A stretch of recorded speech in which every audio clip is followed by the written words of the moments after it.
বন্ধু, তিনটি সংখ্যার অনুপাত 3:4:5 এবং তাদের লসাগু 160 হলে সংখ্যা তিনটির গসাগু কত? আচ্ছা, সংখ্যা তিনটির গসাগু বলছে 3:4:5। আর সংখ্যা তিনটির কত কত হচ্ছে 3x 4x আর 5x। তাহলে লসাগু কত হবে? 3 × 12, 5 × 12 60, 60x। এটা হচ্ছে লসাগু। তাহলে লসাগু কত বলেছি? 160। তাহলে x সমান কত হবে আমার? তাহলে 0 0 কেটে গেল, তাহলে 11 লসাগু হলো। এই সব x সমান 11 হলো। আর সংখ্যা তিনটি কত হবে? 33, একটা হবে 44 আর একটা হবে 55। দেখো, এই তিনটি সংখ্যায় 11 দ্বারা বিভাজ্য। তাহলে সংখ্যা তিনটি গসাগু কত হবে? গসাগু হবে 11। তা তোমার সঠিক উত্তর হচ্ছে ডি একটা। হয়ে গেল বন্ধুরা।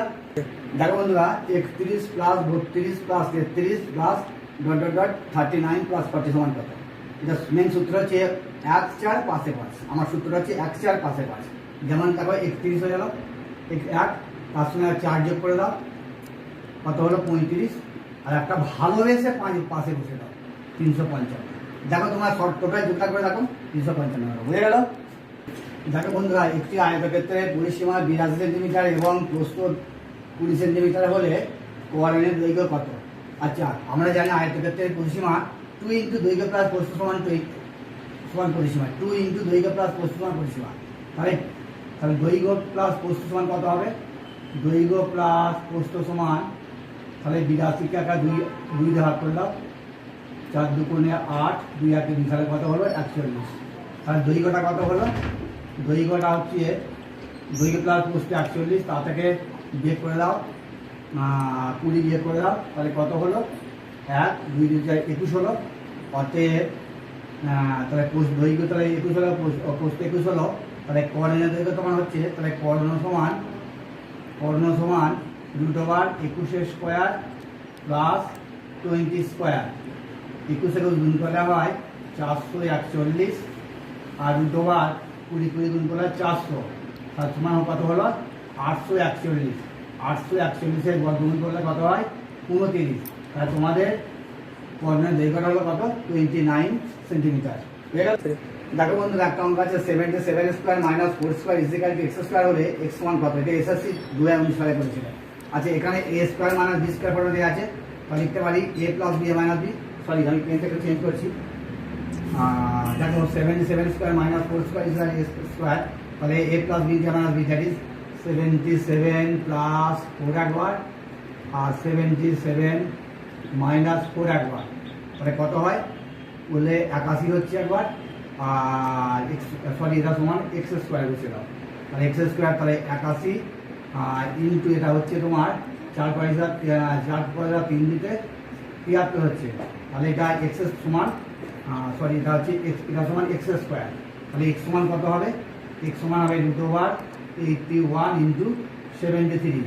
তাহলে 81 বর্গমূল হচ্ছে 9 আর 73 বর্গমূল √73। তাহলে তোমাদের x সমান হলো 9 × 73। বুঝে গেল বন্ধুরা? দেখো বন্ধুরা, এই ধরনের অঙ্ক 99 1/7 + 99 2/7 + 3 99 4/7 + 99 5/7 99/6/7 সমান কত? এই ধরনের অঙ্ক তোমার চাকরির যে কোনো পরীক্ষায় বারবার আসে। এর নিয়মটা হচ্ছে, দেখো 99 ইন্টু কটা আছে? 6 আছে, প্লাস তোমার ইন্টু 6 আছে, ইন্টু দেখো 2 × 3, 3 × 3 = 6, 6 × 10, 10 × 5 15 = 21। তাহলে 21 আর নিচে হচ্ছে তোমার 7, 3 × 7 কত হলো? 21। এই গুণটা কিরকম কায়দা করবো? দেখো 6 9 54, 5 আর এদিকে দেখো 4, এখানে দুটো 9 ঢুকিয়ে দাও, প্লাস 3। তোমাদের অ্যান্সারটা হলো 5997। বুঝে গেল বন্ধুরা? আচ্ছা বন্ধুরা, এই অঙ্কটা নিয়ে আগে এতে ভিডিওতে করেছিলাম, আরো একটু তোমাদের পরিষ্কার হয়তো একটু অস্পষ্ট থেকে যাচ্ছে, আমি আরো ক্লিয়ার করে দিচ্ছি। 999 1/7 প্লাস 999 2/7 প্লাস 999 3/7 আপ টু 999 6/7 সমান কত? তাহলে 999 ইন্টু 6টা আছে বলে 6, প্লাস এখানে 1 3 আর 3 6 আছে, 10 আর 5 11, এটা হলো যোগ করে 21 হলো। 21 আর নিচে কত হলো? 7। এটা গুণ করে হলো 3 × 7 = 21। এবার দেখো তাহলে 999 প্লাস 6 প্লাস 3, দেখো এই গুণটাকে আমি কৌশলে করবো। 9 6 9 54, একটু ভাঙে দাও 54, আর মালিকার দুটো লাইন ঢুকে দাও, 9 হলো, আর তার সঙ্গে 3, তাহলে হলো 599,997। বোঝা গেল বন্ধু? এবার আশা করি ক্লিয়ার। দেখো 3/5 রুট হোল -1, 3/5 তার হোল -2 সমান কত? দেখো এটাকে আমি করতে পারি 3-এর 5, তার রুট -1 আছে, এটাকে আমি দিগবাজিকা লিখতে পারি 5-এর 3, যেহেতু -1 আছে এটাকে 5-এর 3 1 লিখতে পারি, ভাজিত আর এটা লিখতে পারি 3-এর 5 আছে, এটা লিখতে পারি দিগবাজিকায় দাও 5-এর 3 তার হোল স্কোয়ার।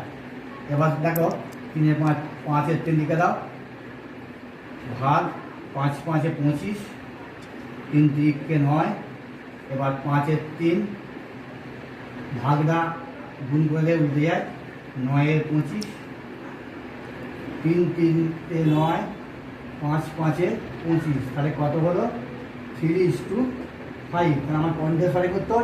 এটা সঠিক উত্তর। বোঝা গেল বন্ধুরা?